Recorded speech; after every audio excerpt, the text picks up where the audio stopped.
Hello all. Welcome back to my channel 'Jyothi Jeevanam'. అందరూ ఎలా ఉన్నారు? నేనైతే చాలా బాగున్నాను. మీరందరూ కూడా బాగుండాలని మనస్ఫూర్తిగా కోరుకుంటున్నా. ఇవాల్టి వీడియోలో కిచెన్ ఎట్లా సర్దుకుంటాను మంత్లీ అనేది చూపిస్తాను. అండ్ కిచెన్ టిప్స్ కూడా ఇచ్చేస్తూ ఉంటాను మధ్య మధ్యలో. అండ్ ఆల్సో మనము కిచెన్ ఎస్థెటిక్‌గా ఉండాలి అంటే కొన్ని ప్రొడక్ట్స్ తీసుకుంటూ ఉంటాము. వాటి వల్ల వచ్చే డిసడ్వాంటేజెస్ ఏంటో కూడా ఈ వీడియోలో డిస్కస్ చేస్తాను.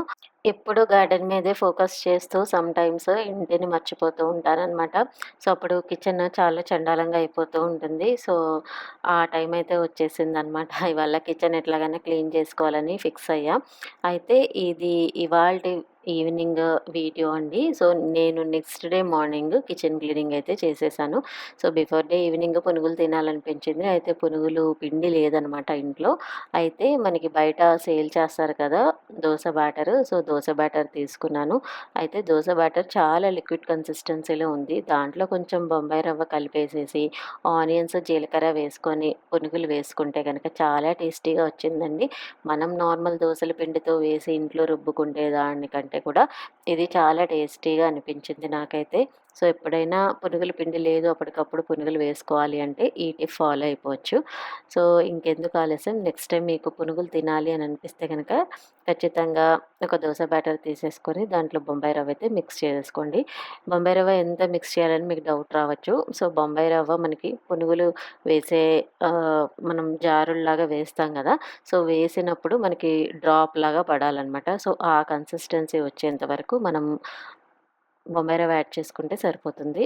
జనరల్‌గా చాలామంది దీంతో టొమాటో చట్నీ గానీ, ఆర్ ఎల్స్ పల్లీ చట్నీ గానీ చేసుకుంటారు. మేమైతే దీంతో బొంబాయి చట్నీతో సర్వ్ చేస్తాము. యాక్చువల్‌గా బొంబాయి చట్నీ ప్రాసెస్ ఇవన్నీ కూడా కొన్ని కిచెన్ సర్దేటప్పుడు కొన్ని క్లిప్పింగ్స్ అవన్నీ కూడా మిస్ అయిపోయాయండి. యాక్చువల్‌గా నేను ఫుల్ వీడియో చేసిన తర్వాత డిలీట్ అయిపోయింది. ట్రాష్‌లో గూడా కనిపించలేదు. చాలా అప్‌సెట్ అయ్యాను. యాక్చువల్‌గా ఈ వీడియో నేను ఆల్‌మోస్ట్ 3 డేస్ నుంచి చేస్తున్నాననమాట ఎడిటింగ్. ఒక్కసారిగా పోయేసరికి నేను చాలా రికవర్ చేయడానికి ట్రై చేశా. చాలా కోపమొచ్చింది, బాధొచ్చింది. ఇంకా సర్లే అని చెప్పి మళ్ళీ మొత్తం డిలీట్ చేసి మళ్ళా ఉన్న క్లిప్పింగ్స్ వరకు వేసుకొని మళ్ళీ ఎడిటింగ్ అయితే చేస్తున్నాననమాట. సో, అప్పుడప్పుడు ఇట్లా అవుతూ ఉంటుంది. బట్ తప్పదు. 3 అవర్స్ వర్క్ అంతా పోయింది. అండ్ కొన్ని క్లిప్పింగ్స్ పోయేసరికి చూపించలేకపోయానన్న బాధ కూడా వేసింది. అండ్ బిఫోర్ డే పునుగులు ఇంకా నైట్ ఇంకా డిన్నర్ చేసేసామనమాట. డిన్నర్ చేసేసి ఇంకా నెక్స్ట్ డే మార్నింగ్ పువ్వులు ఏమొచ్చాయని చూస్తుంటే పువ్వులు ఫుల్ నిండిపోయింది. సమ్మర్ కదండీ! పువ్వులు వస్తాయి. సెకండ్ టైము మధుమాలతి మళ్ళా బ్లూమ్ అవ్వటము, సింగిల్ పెటల్ అట్లాగే బోగన్‌విల్లా కూడా సెకండ్ టైమ్ అనమాట ఈ సీజన్‌లో బ్లూమ్ అవ్వటం. నెక్స్ట్ డే టొమాటోలు చూసారా 1, 2 వచ్చాయి. అవైతే హార్వెస్ట్ చేసేసా. అండ్ మనకి చిన్న చిన్న వర్క్స్ అయినా కూడా ప్రూనింగ్ వర్క్స్ కానీ, లేకపోతే ఎండిపోయిన ఆకులు ఇలాంటివన్నీ ఏమైనా ఉంటే అప్పటికప్పుడు తీసేసుకుంటూ ఉంటానండి. అందుకని గార్డెన్ ఎప్పుడు కూడా మాక్సిమము నీట్‌గానే కనిపిస్తుంది. ఆకులు అవన్నీ కూడా చాలా వరకు క్లియర్ చేసేసుకుంటూ ఉంటాను. ఓన్లీ గార్డెనర్ వచ్చేటప్పుడు ఏంటంటే వెరీ హార్డ్ ప్రూనింగ్స్ గానీ, లేకపోతే కలుపు ఎక్కువ ఉండేటప్పుడు తీయటం గానీ ఉండేవి. ఆ రోజు చేస్తాననమాట. సో, ఇవాళ క్లైమేట్ చాలా బాగా అనిపించిందండి నాకు. చాలా పీస్‌ఫుల్‌గా అనిపించింది. మీరు అబ్జర్వ్ చేయొచ్చు. ఫ్రేమ్ మొత్తం అసలు చాలా గ్రీనరీగా అనిపిస్తుంది. సో, చాలా సేపు ఇంకా గార్డెన్‌లో టైమ్ స్పెండ్ చేసి, ఇంకా వంట అది ఏం స్టార్ట్ చేయకుండా ఇంకా కిచెన్ సర్దేద్దామని చెప్పి స్టార్ట్ చేసేసా. జనరల్‌గా కిచెన్ సర్దుకునే ముందు వంట చేసేస్తూ ఉంటాను. సో దట్ బయట ఫుడ్ అవాయిడ్ చేయొచ్చు అని చెప్పి. బట్ సమ్మర్ గదా! కొంచెం మధ్యాహ్నం అయ్యేసరికి బాగా ఎండొచ్చేస్తుందండి. సో, ఇంచుమించు 35+, 40+ ఉంటుంది ఒక్కొక్కసారి. అందుకని ఇంకా అంత చిరాకులో మనం ఇంకా అన్నీ సర్దుకోవాలంటే అవ్వదు కాబట్టి, ఇంకా మార్నింగ్ కొంతసేపు పెట్స్‌తో టైమ్ స్పెండ్ చేసి, ఇంకా పని అయితే స్టార్ట్ చేసేసాను. సో, మీన్‌వైల్ కొంచెం టీ కూడా పెట్టుకున్నా. మా హస్బెండ్‌కి కాఫీ ఇచ్చేసా. సో, బ్రేక్‌ఫాస్ట్ అయితే ఏం చేయలేదు. ఆ రోజు బయట నుంచి తెప్పిచ్చేసుకున్నాం బ్రేక్‌ఫాస్ట్. సో, సమ్‌టైమ్స్ పని ఉండేటప్పుడు తప్పదండి. చాలా రేర్‌గా నేను బయట ఏదైనా తెప్పించుకోవడం గానీ చాలా తక్కువనమాట. ముఖ్యంగా బ్రేక్‌ఫాస్ట్ అయితే అస్సలు తెప్పించుకోను. ఏదో ఒకటి అడ్జస్ట్ అయిపోతూ ఉంటాము. సో, చూసారా చిన్నోడు బాగా రెచ్చగొడతాడనమాట పెద్దోడిని. వాడింకా ఫుల్ రెచ్చిపోయి ఇద్దరు బాగా ఆడుకుంటారు మార్నింగ్ టైమింగ్స్‌లో. భలే హ్యాపీగా అనిపిస్తుంది. సో, మార్నింగ్ టీ ఇంకా తాగేసి యాక్చువల్‌గా మనము గార్డెన్ వెరిఫై చేసేటప్పుడు ఫ్రంట్ సైడే కాకుండా ఆకులు బ్యాక్ సైడ్ కూడా చెక్ చేసుకుంటూ ఉండాలి.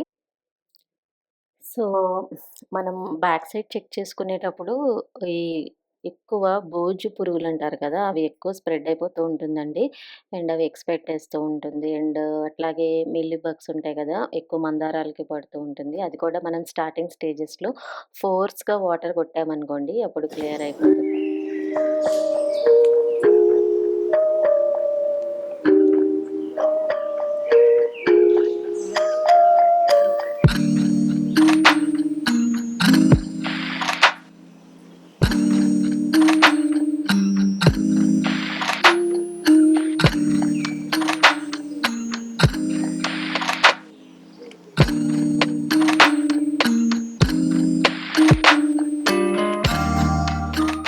ఇప్పుడైతే క్లైమేట్ చాలా హాట్‌గా ఉంటుందండి. నేను ఈ వీడియో షూట్ చేసినప్పుడు ఒక 2, 3 డేస్ వర్షాలైతే పడింది.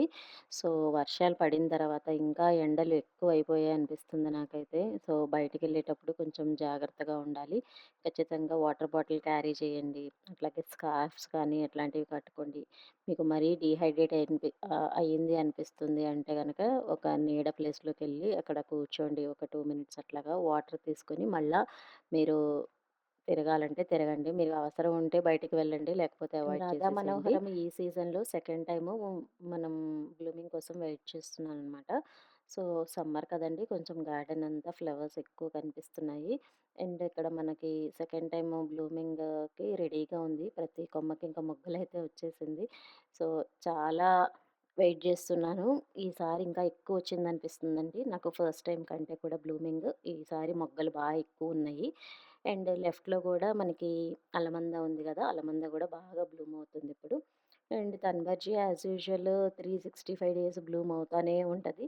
అండ్ సింగిల్ పెటల్ కూడా ఇప్పుడిప్పుడే బ్లూమ్ అయింది. సమ్మర్ అయిపోయిన తర్వాత వర్షాలు అప్పుడు అంతా కూడా బావుంటది గార్డెన్. మళ్ళా వింటర్ వచ్చేసరికి కొంచెం డల్ అవ్వటం మొదలెడుతుంది. సో, సమ్మరు రైనీ సీజన్‌లో మాత్రం చాలా బావుంటది. సో, నెక్స్ట్ ఇంకా కిచెన్ అయితే స్టార్ట్ చేసేసా. చెప్పాను కదండీ కొన్ని క్లిప్పింగ్స్ అయితే మిస్ అయ్యానని. సో, ఇది అక్కడ అన్నీ ఫుల్ కవర్స్‌తో నిండిపోయిందనమాట. సో, హాఫ్ కవర్స్ తీసేసి అన్నీ మళ్ళా గ్లాస్ కంటైనర్స్‌లో వేసి మూతలైతే పెట్టేసి నీట్‌గా సదిరేశాను. సో, మనకి ఈ కిచెన్ సదురుకునేటప్పుడు నాకు కొన్ని విషయాలు చెప్పాలనిపించింది.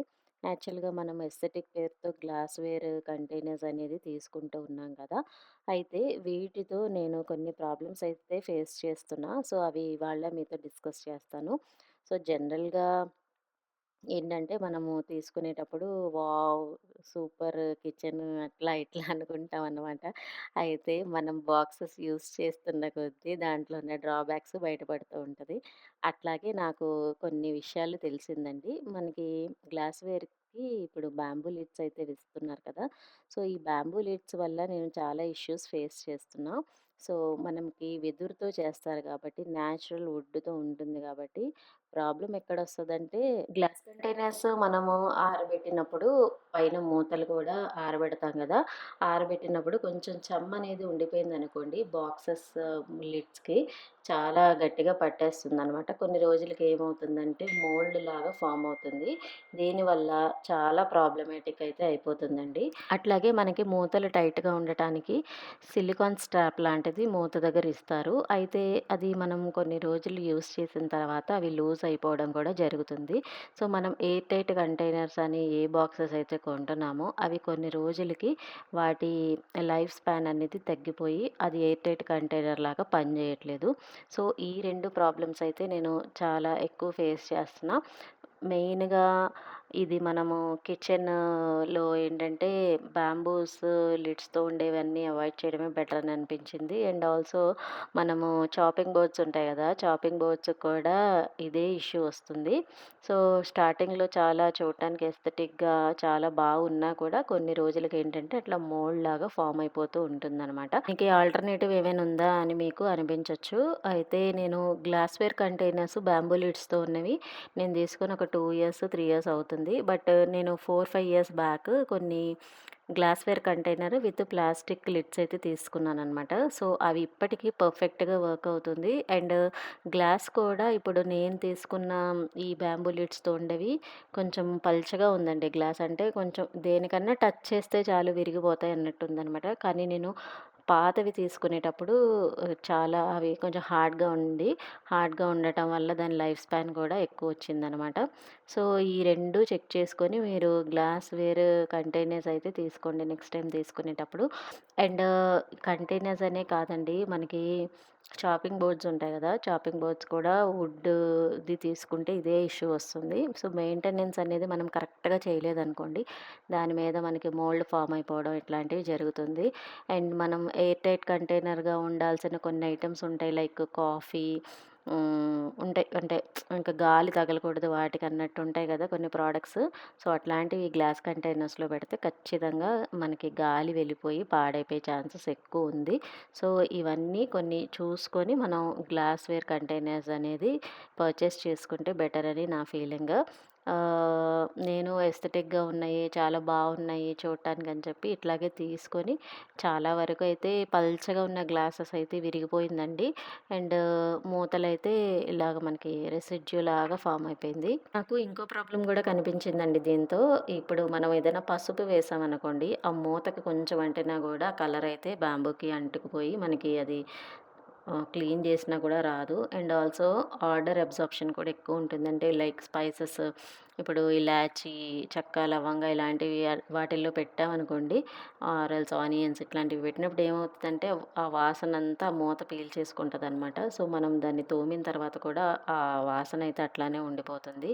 అండ్ ఇది డిష్ వాషర్ సేఫ్ అయితే అస్సలే కాదు. మనం డిష్ వాషర్‌లో వేసినా కూడా అయి పాడైపోతాయి. అండ్ డ్రై క్లైమేట్స్‌లో ఏమవుతుందంటే ఇది స్ప్లిట్ అయిపోతూ ఉంటుందండి.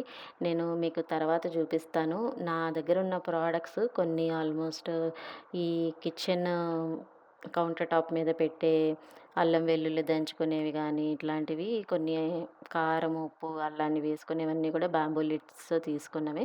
ఇది గూడా నేను ఐకియాలో తీసుకున్నా. ఇది గూడా ప్రాబ్లమ్ అవుతుందండి. ఇప్పుడు నేనిది స్టవ్ పక్కన పెట్టా గదా! సో, బాంబూ లిడ్‌కేంటంటే ఆయిల్ అంతా ఒక లేయర్ లాగా ఫార్మ్ అయిపోతుంది. సో, వుడ్ మీద ఆయిల్ లేయర్స్ అనేది ఫార్మ్ అయినప్పుడు అది క్లీన్ చేయడం చాలా కష్టం. అండ్ ఇక్కడ వెనకాల అల్లం వెల్లుల్లి ఇట్లాంటివి దంచుకోవడానికి ఒక 2 తీసుకున్నా. అవి 2 బాంబూస్‌వే తీసుకున్నా. 2 గూడా క్రాక్స్ వచ్చేసింది. నేను లాస్ట్‌లో చూపిస్తాను అవన్నీ ఎట్లా తయారైనాయో. అందుకనే మనము కొంచెము నీట్‌గా మెయింటైన్ చేసుకునే కిచెన్స్‌లో ఇట్లాంటివి పెట్టుకున్నామనుకోండి, చూడటానికి లుక్ ఎస్థెటిక్‌గా ఉన్నా కూడా ఇట్లాగా మనకి ఇష్యూస్ వస్తా ఉంటది. సో, నా సజెషన్ ఏంటంటే గ్లాస్ కంటైనర్స్ తీసుకొని స్టెయిన్‌లెస్ స్టీల్ లిడ్స్ గానీ, లేకపోతే ప్లాస్టిక్ లిడ్స్ అయితే బెస్ట్. డ్యూరబిలిటీ గానీ, హైజీనిక్ గానీ, లాంగ్ లాస్టింగ్‌గా ఉంటుంది. నేను కాస్ట్ తక్కువ పెట్టినవి ఉన్నాయి, ఎక్కువ పెట్టినవి ఉన్నాయి. అన్నీ గూడా మాక్సిమం బ్యాంబూ మెటీరియల్ చేసినవన్నీ ఇలా క్రాక్స్ రావడం, మోల్డ్ ఫార్మ్ అవ్వడం అయితే జరిగింది. సో, ఇది ఐకియాలో తీసుకున్న 2000 రూపీస్ పెట్టి, బట్ క్రాక్ అయితే వచ్చింది. వాడింది చాలా తక్కువ. అండ్ ఇది అల్లం దంచుకోవడానికి వాటికి తీసుకున్నవి కూడా ఇలా క్రాక్స్ వచ్చేసింది. సో, అందుకని మనము ఒక వస్తువు తీసుకునేటప్పుడు దాని డ్రాబ్యాక్స్ కూడా చూసుకొని తీసుకోవడం బెస్ట్. సో, ఇదండి ఇవాల్టి వీడియో. హోప్ మీ అందరికీ నచ్చిందనుకుంటున్నా. నచ్చితే please do like, share and subscribe. అట్లాగే కామెంట్ కూడా చేయండి. సో, ఫైనలీ కిచెన్ క్లీన్ అయిపోయిన తర్వాత ఎంత నీట్‌గా అనిపిస్తుంది కదా! ఎంత ఫ్రెష్‌గా అనిపిస్తుందో. సో, కొన్ని కొన్ని సార్లు ఏంటంటే టైం కుదరక మనం పట్టించుకోకుండా ఉంటాం. బట్ వన్స్ మనం పట్టించుకున్న తర్వాత అబ్బా! ఎంత బావుంది గదా! ఇట్లానే మనం రోజు చేసుకుంటే బావుంటది అని అనిపిస్తది. బట్ స్టిల్ మనం అట్లే ఫాలో అవుతాము. సేమ్ అదే బద్ధకం.